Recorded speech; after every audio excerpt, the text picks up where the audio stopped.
Bottom of the duck ಏನ್ ಬಂದಿದೆ? King of cup ಬಂದಿದೆ. ನಮ್ಮ ಲವ್ ಲೈಫ್ ವಿಚಾರದಲ್ಲಿ ಬ್ಯಾಲೆನ್ಸ್ ಅನ್ನ ಮಾಡಬೇಕು ಅನ್ನುವಂತಹ ಆಲೋಚನೆಯಲ್ಲಿರುವಂತಹದ್ದು ನಿಮ್ಗೆ ರೆಪ್ರೆಸೆಂಟ್ ಆಗ್ತಾ ಇದೆ. ಎಮೋಷನಲ್ ಆಗಿ ನೀವು ತುಂಬಾ ಯೋಚನೆಯನ್ನ ಮಾಡ್ತಾ ಇರುವಂತಹದ್ದು, ಒಂದು ಬ್ಯಾಲೆನ್ಸ್ ಇರಬೇಕು, ಒಂದು ರೀತಿಯ ಸ್ಟೇಬಲ್ ಆಗಿರ್ಬೇಕು ನನ್ನ ಲವ್ ಲೈಫು ಅನ್ನುವಂತಹ ಆಲೋಚನೆಯನ್ನ ಮಾಡ್ತಾ ಇರುವಂತಹದ್ದು ರೆಪ್ರೆಸೆಂಟ್ ಆಗ್ತಾ ಇದೆ. ರೀಡಿಂಗ್ ಅನ್ನ ಶುರು ಮಾಡೋಣವಾ? ಓಕೆ. ಇನ್ ಪಾಸ್ಟ್ ಅಲ್ಲಿ ನಾನು ಇವಾಗ ರೀಡಿಂಗ್ ಅನ್ನ ತಗೋತಾ ಇರೋದು ಯಾವ್ದು ಗೊತ್ತಾ? ಸೊ ಪಾಸ್ಟ್ ನ ಬಗ್ಗೆ ಮತ್ತೆ ನಿಮ್ಮ ಲವ್ ಲೈಫಿನ ಪಾಸ್ಟ್ ನ ಬಗ್ಗೆ, ಅಟ್ ಪ್ರೆಸೆಂಟಿನ ಬಗ್ಗೆ, ಹಾಗೇನೆ ಇಮಿಡಿಯೇಟ್ ಫ್ಯೂಚರಿನ ಬಗ್ಗೆ ನಾನು ರೀಡಿಂಗ್ ಅನ್ನ ತಗೋತಾ ಇರೋದು. ಓಕೆನಾ? So bottom of the duck ಅಲ್ಲಿ ಏನಿತ್ತು? So bottom of the duck ನಿಮ್ಗೆ ಏನ್ ಬಂದಿತ್ತು? ಭಾವನಾತ್ಮಕವಾಗಿ ಯೋಚನೆ ಮಾಡುವಂತಹದ್ದು, ಒಂದು ರೀತಿಯ ಸ್ಟೇಬಲ್ ಆಗಿ ಇರಬೇಕು, ಬ್ಯಾಲೆನ್ಸ್ ಅನ್ನ ಮಾಡಬೇಕು ನಮ್ಮ ಲವ್ ಲೈಫಿನಲ್ಲಿ ಅನ್ನುವಂತಹ ಆಲೋಚನೆಯನ್ನ ಮಾಡ್ತಾ ಇರುವಂತಹದ್ದು ಕಿಂಗ್ ಆಫ್ ಕಪ್ಸ್ ನಿಮ್ಮ ಬಾಟಮ್ ಆಫ್ ದ ಡಕ್ ಅಲ್ಲಿ ಬಂದಿತ್ತು. ಅಂದ್ರೆ ನಿಮ್ಮ ಪಾಸ್ಟ್ ನಲ್ಲಿ ಏನಾಗಿತ್ತು? ಸೊ ನೀವು ಬಹಳಷ್ಟು ಯೋಚನೆ ಮಾಡಿನೇ, ನಿಮ್ಮ ಅಂತರಾತ್ಮದ ಮಾತನ್ನ ಕೇಳಿಯೇ ನೀವು ಬಹಳಷ್ಟು ಯೋಚನೆಯನ್ನ ಮಾಡಿ ನೀವು ಕೆಲವೊಂದು ಪ್ರಪೋಸಲ್ ಗಳನ್ನ ಮಾಡಿರೋ, ನಿಮ್ಮ ಲವ್ ಲೈಫಿನ ವಿಚಾರದಲ್ಲಿ ಕೆಲವೊಂದು ಪ್ರಪೋಸಲ್ ಗಳನ್ನ ಮಾಡಿರುವಂತಹದ್ದು ಅಥವಾ ಪ್ರಪೋಸಲ್ ಗಳನ್ನ ನೀವು ಸ್ವೀಕರಿಸಿರುವಂತಹದ್ದು. ಓಕೆನಾ? ಸೊ ಎಮೋಷನಲ್ ಆಗಿ ಏನಾಗಿತ್ತು? ನೀವಿಬ್ರು ಸಮಾಧಾನವಾಗಿ ಇದ್ರಿ, ಸಾಮರಸ್ಯದಿಂದ ಇರ್ತಿತ್ತು, ಮತ್ತೆ ಲವ್ ಲೈಫಿನ ವಿಚಾರದಲ್ಲಿ ಒಂದು ಫುಲ್ಫಿಲ್ಮೆಂಟ್ ಇರ್ತಿತ್ತು. ಹೌದಾ? ನಿಮ್ಮ ಪಾಸ್ಟ್ ನಲ್ಲಿ ಬಹಳಷ್ಟು ಯೋಚನೆ ಮಾಡಿಯೇ ಕೆಲವೊಂದು ಫುಲ್ಫಿಲ್ಮೆಂಟ್ ಗಳು ಇರುತ್ತೆ ಅನ್ನುವಂತಹ ಆಲೋಚನೆಯನ್ನು ಮಾಡಿಯೇ ನೀವು ಕೆಲವೊಂದು ಪ್ರಪೋಸಲ್ ಗಳನ್ನ ಮಾಡಿರುವಂತಹದ್ದು ಅಥವಾ ಪ್ರಪೋಸಲ್ ಗಳನ್ನ ನೀವು ಸ್ವೀಕರಿಸಿರುವಂತಹದ್ದು ನಿಮ್ಮ ಲವ್ ಲೈಫಿನ ವಿಚಾರದಲ್ಲಿ ರೆಪ್ರೆಸೆಂಟ್ ಆಗ್ತಾ ಇದೆ. ಆದ್ರೆ ಅಟ್ ದ ಪ್ರೆಸೆಂಟ್ ನಲ್ಲಿ ಏನಾಗ್ತಾ ಇದೆ? ಅಟ್ ದ ಪ್ರೆಸೆಂಟ್ ನಲ್ಲಿ ನೀವ್ ಯಾಕೋ ಆಲೋಚನೆಯನ್ನ ಮಾಡ್ತಾ ಇರುವಂತಹದ್ದು ರೆಪ್ರೆಸೆಂಟ್ ಆಗ್ತಾ ಇದೆ ನಿಮ್ಮ ಲವ್ ಲೈಫಿನ ವಿಚಾರವಾಗಿ. ನೋಡಿ, 7 ಆಫ್ ಪೆಂಟಿಕಲ್ಸ್ ಬಂದಿದೆ. ಸೊ 7 ಆಫ್ ಪೆಂಟಿಕಲ್ಸ್ ಏನನ್ನ ರೆಪ್ರೆಸೆಂಟ್ ಮಾಡುತ್ತೆ? ಪೀರಿಯಡ್ ಆಫ್ ಕಾಂಟೆಂಪ್ಲೇಷನ್, ಏನೋ ಒಂದು ಯೋಚನೆಯನ್ನ ಮಾಡ್ತಾ ಇರುವಂತಹದ್ದು ನಿಮಗೆ ರೆಪ್ರೆಸೆಂಟ್ ಆಗ್ತಾ ಇದೆ. ಯಾಕೋ ನನ್ನ ಲವ್ ಲೈಫಿನಲ್ಲಿ ಮುಂದೆ ಮುಂದೆ ಹೋಗ್ತಾ ಇಲ್ವಲ್ಲ, ಏನಿದು ಇಷ್ಟು ಸ್ಲೋ ಪ್ರೋಗ್ರೆಸ್ ಅಲ್ಲ ಅನ್ನುವಂತಹ ಆಲೋಚನೆಯನ್ನ ನೀವು ಮಾಡ್ತಾ ಇರುವಂತಹದ್ದು ರೆಪ್ರೆಸೆಂಟ್ ಆಗ್ತಾ ಇದೆ. ಲಾಂಗ್ ಟರ್ಮಿನ ವ್ಯೂಸಿನ ಬಗ್ಗೆ ನೀವು ಹೆಚ್ಚು ಗಮನವನ್ನ ಕೊಡ್ತಾ ಇದ್ದೀರಾ. ಸೊ ನಮ್ಮ ಲವ್ ಲೈಫ್ ಏನೋದು ಲಾಂಗ್ ಟರ್ಮಿನಲ್ಲಿ ಕೂಡ ನಮಗೆ ಚೆನ್ನಾಗಿರ್ಬೇಕು. ಆದ್ರೆ ಯಾಕೆ ಏನೋ ಒಂದು ರೀತಿಯ ಪ್ರೋಗ್ರೆಸ್ ಇಲ್ವಲ್ಲ ಲವ್ ಲೈಫಿನಲ್ಲಿ, ಒಂದು ರೀತಿಯ ಖುಷಿ, ಸಂತೋಷ, ಸಮಾಧಾನ ಯಾಕಿಲ್ಲ ಅನ್ನುವಂತಹ ಆಲೋಚನೆಯನ್ನ ಮಾಡ್ತಾ ಇರುವಂತಹದ್ದು ಅಟ್ ಪ್ರೆಸೆಂಟ್ ಅಲ್ಲಿ ರೆಪ್ರೆಸೆಂಟ್ ಆಗ್ತಾ ಇದೆ. ಯಾಕೆ ಹಾಗೆ ರೆಪ್ರೆಸೆಂಟ್ ಆಗ್ತಾ ಇದೆ ಅಂದ್ರೆ ನೋಡಿ, devil card and 8 of cups. Devil card ಯಾಕೆ ರೆಪ್ರೆಸೆಂಟ್ ಆಗಿದೆ? ಅಡಿಕ್ಷನ್. ನೀವು ಅವ್ರನ್ನ ತುಂಬಾ ಅಡಿಕ್ಟ್ ಆಗ್ಬಿಟ್ಟಿದ್ದೀರಾ, ಅಂದ್ರೆ ಅವ್ರನ್ನ ತುಂಬಾ ಹಚ್ಕೊಂಡ್ಬಿಟ್ಟಿದ್ದೀರಾ, ನಿಮಗೆ ಅವ್ರನ್ನ ಬಿಟ್ಟಿರಕ್ ಆಗೋದಿಲ್ಲ.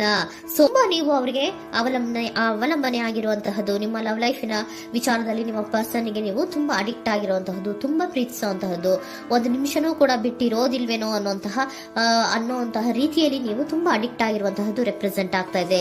ಸೊ ಆ ಕಾರಣವಾಗಿಯೇ ನೀವು ಯೋಚನೆಯನ್ನ ಮಾಡ್ತಾ ಇದ್ದೀರಾ. ಸೊ ಯಾವುದೇ ಲವ್ ಲೈಫಿನಲ್ಲಿ ಯಾವುದೇ ರೀತಿಯ ಮುಂದುವರಿಕೆ ಕಾಣ್ತಾ ಇಲ್ವಲ್ಲ, ಏನಾಗ್ಬಹುದು, ಏನಾದ್ರೂ ನಾನು ಪ್ರೀತಿಯನ್ನ ಬಿಟ್ಟು ಮುಂದೆ ಹೋಗ್ಬೇಕಾಗುತ್ತಾ ಬೇಜಾರಿನಲ್ಲಿ ಅನ್ನುವಂತಹ ಆಲೋಚನೆಯನ್ನ ಮಾಡ್ತಾ ಇರುವಂತಹದ್ದು ಅಟ್ ಪ್ರೆಸೆಂಟಿನಲ್ಲಿ ರೆಪ್ರೆಸೆಂಟ್ ಆಗ್ತಾ ಇದೆ. ಯಾಕಂದ್ರೆ ಯಾವುದೇ ರೀತಿಯ ಮುಂದುವರಿಕೆಗಳು ಇಲ್ಲ. ಸೊ ನಿಮ್ಮಲ್ಲಿ ಏನಿದೆ? ಕೆಲವೊಂದು ರೀತಿಯ ಸ್ಟಾಗ್ನೇಷನ್ ಅಲ್ಲಿ ಇದೆ, ಅಸಮಾಧಾನಗಳಿದೆ, ಭಿನ್ನಾಭಿಪ್ರಾಯಗಳಿದೆ. ಯಾವುದೇ ರೀತಿಯ ಲವ್ ಲೈಫಿನಲ್ಲಿ ಒಂದು ರೀತಿಯ ಖುಷಿ ಅನ್ನೋದು ಅಟ್ ಪ್ರೆಸೆಂಟ್ ಅಲ್ಲಿ ನಿಮ್ಗೆ ಕಾಣ್ತಾ ಇಲ್ಲ. ಆದ್ರೆ ಯೋಚನೆ ಅಂತೂ ಮಾಡ್ತಾ ಇದ್ದೀರಾ. ಅಡಿಕ್ಷನ್ಸ್ ಇದೆ ಅಲ್ವಾ? So devil card represented by addictions ಅನ್ನ ರೆಪ್ರೆಸೆಂಟ್ ಮಾಡೋದ್ರಿಂದ ಅಟ್ ಪ್ರೆಸೆಂಟಿನಲ್ಲಿ ನೀವ್ ಯಾಕೋ ಲವ್ ಲೈಫಿನ ವಿಚಾರದಲ್ಲಿ ಸಮಾಧಾನದಿಂದ ಇರುವಂತಹದ್ದೇನು ರೆಪ್ರೆಸೆಂಟ್ ಆಗ್ತಾ ಇಲ್ಲ. ಸೊ ಏನಾಗುತ್ತೋ, ಇದು ಹಿಂಗೆ ಆಗ್ತಾ ಇದ್ರೆ ಏನಾಗುತ್ತೋ, ಇದೇನ್ ವಿತ್ಡ್ರಾ ಆಗ್ಬಿಡುತ್ತಾ, ನನ್ನನ್ನು ಬಿಟ್ಕೊಡ್ತಾರಾ ಅನ್ನುವಂತಹ ಆಲೋಚನೆಯನ್ನ ಕೂಡ ಕೆಲವೊಬ್ರು ಮಾಡ್ತಾ ಇರುವಂತಹದ್ದು ರೆಪ್ರೆಸೆಂಟ್ ಆಗ್ತಾ ಇದೆ. Next, in the near future ಅಲ್ಲಿ ಅಥವಾ ಇಮಿಡಿಯೇಟ್ ಫ್ಯೂಚರ್, ಇದು 1 ಮಂತಿನ ರೀಡಿಂಗ್ ಅಷ್ಟೇ, ಇನ್ನು ಲೈಫ್ ಲಾಂಗ್ ಇನ ರೀಡಿಂಗ್ ಅಲ್ಲ. ಓಕೆನಾ? ಜಸ್ಟ್ 1 ಮಂತಿನ ರೀಡಿಂಗ್ ಅಷ್ಟೇ. ನೆಕ್ಸ್ಟ್ ಬಂದಿರುವಂತಹದ್ದು ಯಾವುದು? 8 ಆಫ್ ಪೆಂಟಿಕಲ್ಸ್ ಬಂದಿದೆ. ಸೊ 8 ಆಫ್ ಪೆಂಟಿಕಲ್ಸ್ ಏನ್ ಮಾಡ್ಬೇಕಿತ್ತು? ನೀವು ಈ ಅಡಿಕ್ಷನ್ಸ್ ಅನ್ನ ಬಿಟ್ಟು, ಯೋಚನೆಯನ್ನ ಬಿಟ್ಟು, ಏನಕ್ಕೆ ಅಸಮಾಧಾನ ಆಗ್ತಾ ಇದೆ ಅನ್ನೋದನ್ನೆಲ್ಲ ಬಿಟ್ಬಿಟ್ಟು ನೀವು ಫೋಕಸ್ ಅನ್ನ ಮಾಡುವಂತಹದ್ದು ರೆಪ್ರೆಸೆಂಟ್ ಆಗ್ತಾ ಇದೆ. ಸೊ ಏನ್ ಫೋಕಸ್ ಮಾಡುವಂತಹದ್ದು? ಏನಾಗಿದೆ ನನ್ನ ಲವ್ ಲೈಫಿನ ವಿಚಾರದಲ್ಲಿ?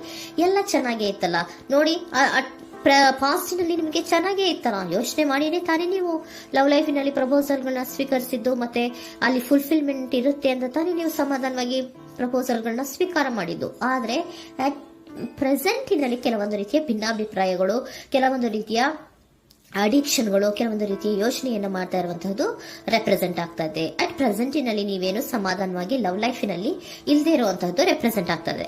ಆದ್ರೆ ಇಮಿಡಿಯೇಟ್ ಫ್ಯೂಚರಿನಲ್ಲಿ ಏನಾಗ್ತಾ ಇದೆ, 8 ಆಫ್ ಪೆಂಟಿಕಲ್ಸ್ ಬಂದಿದೆ. ಸೊ 8 ಆಫ್ ಪೆಂಟಿಕಲ್ಸ್ ಏನನ್ನ ರೆಪ್ರೆಸೆಂಟ್ ಮಾಡುತ್ತೆ? ಓಕೆ, ನೀವೇನ್ ಮಾಡ್ತಾ ಇದ್ದೀರಾ, ಬಹಳಷ್ಟು ಫೋಕಸ್ ಅನ್ನ ನಿಮ್ಮ ಲವ್ ಲೈಫಿನ ವಿಚಾರದಲ್ಲಿ ಮಾಡ್ತಾ ಇರುವಂತಹದ್ದು. ಏನ್ ಮಾಡ್ಬೇಕು, ಯಾಕಿಷ್ಟು ಭಿನ್ನಾಭಿಪ್ರಾಯಗಳು ಬರ್ತಾ ಇದೆ ಅನ್ನೋದ್ರ ಬಗ್ಗೆ ನೀವು ಯೋಚನೆಯನ್ನ ಮಾಡ್ತಾ ಇರುವಂತಹದ್ದು ರೆಪ್ರೆಸೆಂಟ್ ಆಗ್ತಾ ಇದೆ. ನೋಡಿ, ಅದರ ಬಗ್ಗೆ ಹಾರ್ಡ್ ವರ್ಕ್ ಅನ್ನ, ಲವ್ ಲೈಫಿನ ವಿಚಾರವಾಗಿ ಸ್ವಲ್ಪ ಹಾರ್ಡ್ ವರ್ಕ್ ಅನ್ನ ಮಾಡ್ತಾ ಇರುವಂತಹದ್ದು ರೆಪ್ರೆಸೆಂಟ್ ಆಗ್ತಾ ಇದೆ. ಸೊ ಬಹಳಷ್ಟು ಕಮಿಟ್ಮೆಂಟ್ ಅನ್ನ ಇಟ್ಕೊಂಡು ಇದನ್ನ ನಾನು ಸರಿ ಮಾಡ್ಕೊಳ್ಳೇಬೇಕು ಅನ್ನುವಂತಹ ಆಲೋಚನೆಯನ್ನ ಮಾಡ್ತಾ ಇರುವಂತದ್ದು. ಸರಿ ಆಗ್ಲೇಬೇಕು, ಈ ಎಲ್ಲಾ ರೀತಿಯ ಅಸಮಾಧಾನಗಳಿಂದ ನಾನು ಆಚೆ ಬರಬೇಕು, ಸಮಾಧಾನವಾಗಿರ್ಬೇಕು, ಬ್ಯಾಲೆನ್ಸ್ ಅನ್ನ ಮಾಡಬೇಕು ಅನ್ನೋದನ್ನ ನೀವಿಟ್ಕೊಂಡು ನೀವು ಹಾರ್ಡ್ ವರ್ಕ್ ಅನ್ನ ನಿಮ್ ಲವ್ ಲೈಫಿನ ವಿಚಾರದಲ್ಲಿ ಮಾಡ್ತಾ ಇರುವಂತದ್ದು ರೆಪ್ರೆಸೆಂಟ್ ಆಗ್ತಾ ಇದೆ. ನೆಕ್ಸ್ಟ್ ಕಾರ್ಡ್ ಕೂಡ ನಿಮ್ಗೆ ಕಿಂಗ್ ಆಫ್ ಸೋರ್ಟ್ಸ್ ಬಂದಿದೆ. ಸೊ ಕಿಂಗ್ ಆಫ್ ಸೋರ್ಟ್ಸ್ ಏನನ್ನ ರೆಪ್ರೆಸೆಂಟ್ ಮಾಡುತ್ತೆ? ಸ್ಪಷ್ಟವಾಗಿ ಥಿಂಕ್ ಅನ್ನ ಮಾಡ್ತಾ ಇದ್ದೀರಾ. ನಮ್ಮ ಲವ್ ಲೈಫಿನ ವಿಚಾರದಲ್ಲಿ ಯಾಕೆ ಅಸಮಾಧಾನ ಬರ್ತಾ ಇದೆ, ಯಾಕೆ ಭಿನ್ನಾಭಿಪ್ರಾಯ ಬರ್ತಾ ಇದೆ, ನಾನಂತೂ ಅವ್ರನ್ನ ಬಿಟ್ಟಿರಕ್ಕಾಗಲ್ಲ. ಸೊ ನಾನೇನ್ ಮಾಡ್ಬೇಕು, ಇದನ್ನೆಲ್ಲ ಕೂಡ ಬ್ಯಾಲೆನ್ಸ್ ಅನ್ನ ಮಾಡ್ಬೇಕು. ಅದಕ್ಕೆ ನಾನು ಏನ್ ಮಾಡ್ಬೇಕು, ಫೋಕಸ್ ಅನ್ನ ಮಾಡ್ಬೇಕು. ಫೋಕಸ್ ಅನ್ನ ಮಾಡಿ ಅಲ್ಲಿ ನೀವು ಕರೆಕ್ಟ್ ಆಗಿ ಕ್ಲಿಯರ್ ಥಿಂಕಿಂಗ್ ಅನ್ನ ಮಾಡಿ, ಒಂದು ಸ್ಟ್ರಾಂಗ್ ವಿಲ್ ಪವರ್ ಅನ್ನ ಇಟ್ಕೊಂಡು ನೀವು ಮೆಚ್ಯೂರ್ ಆಗಿ ಥಿಂಕ್ ಮಾಡಿ ಕೆಲವೊಂದು ರೀತಿಯ ನಿರ್ಧಾರಗಳನ್ನ ಮಾಡುವಂತಹದ್ದು ರೆಪ್ರೆಸೆಂಟ್ ಆಗ್ತದೆ. ನೋಡಿ, ಸ್ಟ್ರಾಂಗ್ ಆಗಿ ಒಂದು ವಿಲ್ ಪವರ್ ಅನ್ನ ಇಟ್ಕೊಂಡು ಫೋಕಸ್ ಅನ್ನ ಮಾಡಿ ನೀವು ನಿಮ್ಮ ಲವ್ ಲೈಫಿನ ವಿಚಾರದಲ್ಲಿ ಬಹಳಷ್ಟು ಧೈರ್ಯದಿಂದ ನಿಮ್ಮ ಲವ್ ಲೈಫಿನ ವಿಚಾರವನ್ನ ಅಥವಾ ಲವ್ ಅನ್ನ ನೀವು ಬ್ಯಾಲೆನ್ಸ್ ಅನ್ನ ಮಾಡುವಂತಹದ್ದು ರೆಪ್ರೆಸೆಂಟ್ ಆಗ್ತಾ ಇದೆ. ಈಗ ಅಟ್ ಪ್ರೆಸೆಂಟ್ ಅಲ್ಲಿ ನಿಮಗೆ ಬೇಜಾರಿರಬಹುದು, ವಿಧಾನಗಳಿರಬಹುದು, ಆದ್ರೆ ಇನ್ ನೆಕ್ಸ್ಟ್ ನಿಂದ ನಿಯರ್ ಫ್ಯೂಚರ್ ಅಲ್ಲಿ ನೀವು ಅದನ್ನ ಫೋಕಸ್ ಮಾಡುವಂತಹದ್ದು, ಅದರ ಕಡೆಗೆ ಹೆಚ್ಚು ಗಮನವನ್ನ ಕೊಡೋದು, ಕ್ಲಾರಿಟಿಯ ಥಿಂಕಿಂಗ್ ಅನ್ನ ಮಾಡುವಂತಹದ್ದು, ಕ್ಲಿಯರ್ ಆಗಿ ಥಿಂಕಿಂಗ್ ಅನ್ನ ಮಾಡೋದು, ಕ್ಲಾರಿಟಿಗೆ ಬರುವಂತಹದ್ದು, ಧೈರ್ಯವಾಗಿ ಮುಂದೆ ಹೋಗುವಂತಹದ್ದು ನಿಮ್ಗೆ ರೆಪ್ರೆಸೆಂಟ್ ಆಗ್ತಾ ಇದೆ. ಅದೇ ನಿಮಗೆ ಬಾಟಮ್ ಆಫ್ ದ ಡಕ್ ಬಂದಿರುವಂತಹದ್ದು ಕಣ್ರಿ, ಕಿಂಗ್ ಆಫ್ ಕಪ್ಸ್ ಬಂದಿದೆ. ಸೊ ಕಿಂಗ್ ಆಫ್ ಕಪ್ಸ್ ಏನು, ನೀವು ಭಾವನಾತ್ಮಕವಾಗಿ ಯೋಚನೆ ಮಾಡ್ತಿದ್ದೀರಾ, ನಿಮ್ಮ ಲವ್ ಲೈಫಿನ ವಿಚಾರದಲ್ಲಿ ಒಂದು ಬ್ಯಾಲೆನ್ಸ್ ಅನ್ನ ಮಾಡಬೇಕು ಅನ್ನುವಂತಹ ಆಲೋಚನೆಯನ್ನ ಮಾಡ್ತಾ ಇರುವಂತಹದ್ದು. ಓಕೆನಾ? ಹಾಗಿದ್ರೆ ಏಂಜಲ್ ಗೈಡೆನ್ಸ್ ನಿಮ್ಗೆ ಏನ್ ಕೊಡ್ತಾರೆ ಅನ್ನೋದನ್ನ ನೋಡೋಣವಾ? Okay, be assertive, very good, trust. ನೋಡಿ, ದೃಢವಾಗಿ ಇರಿ, ಏನೂ ಆಗಿಲ್ಲ. ನೀವು ಅಷ್ಟೊಂದು ಯೋಚನೆಯನ್ನ ಮಾಡುವಂತಹದ್ದೇನೂ ಆಗಿಲ್ಲ. ಕೆಲವೊಂದು ರೀತಿಯ ವೇರಿಯೇಷನ್ಗಳಾಗಿರುತ್ತೆ.